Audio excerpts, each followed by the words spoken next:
Bienvenue dans votre vidéo inspiration spéciale marketing de réseau et vente directe. Ici Christophe Tamri, propulseur de leader. Aujourd'hui, vous allez découvrir Mark Sanborn.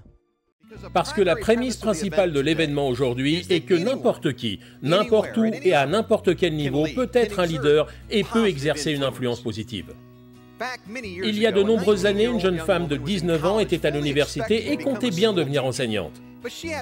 Mais elle a eu quelques revers. Son petit ami qu'elle pensait marié a rompu avec elle et elle a subi une crise d'identité mineure mais précoce. Elle n'était pas sûre de ce qu'elle allait faire de sa vie. Au même moment, un chauffeur de camion à pain du nom de Bobby Merritt eut un malheureux accident. Il travaillait de longues heures, il avait commencé la journée à 4 heures du matin et à la suite de cet accident, il avait été hospitalisé pour blessure grave.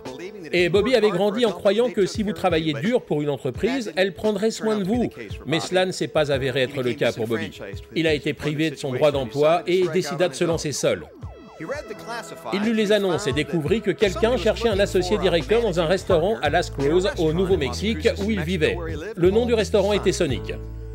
Bobby a répondu à l'annonce et son premier employé fut l'associé directeur de ce restaurant, Sonic, une jeune femme du nom de Barbara Stammer, l'étudiante de 19 ans que j'ai mentionnée auparavant. Elle est devenue une serveuse. Elle travaillait pour 90 cents de l'heure, mais elle a déclaré que cela ne la dérangeait pas, car elle savait que son travail consistait à prendre soin des clients et à les rendre heureux, et elle a dit avoir de très bons pourboires. Lorsque Bobby a décidé d'ouvrir un autre restaurant, Barbara était si parfaite qu'il lui demanda de suivre la formation, et elle devint une experte en restaurant Sonic. Et plus elle apprenait, plus elle faisait de progrès, plus Bobby lui faisait confiance et elle devenait sa personne de prédilection.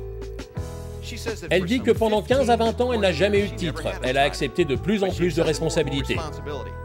Un jour, la société Sonic est venue rendre visite au groupe Merritt et dit à Bobby « Vous savez, vous avez tellement grandi que vous avez maintenant besoin d'un président. » Donc Bobby partit voir Barbara et lui dit « Voudrais-tu être la présidente de ma petite entreprise ?» Elle a dit « Laisse-moi y réfléchir ». Bobby avait une technique de clôture unique lors de la réunion avec ses employés. Il annonça que Barbara Stammer était désormais la présidente du groupe Merritt.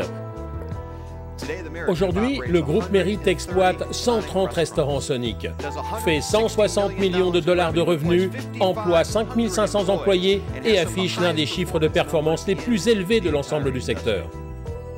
Si vous demandez à Barbara Stammer ou à Bobby Merritt, ils vous diront tous les deux avec enthousiasme que vous n'avez pas besoin d'un titre pour être un leader.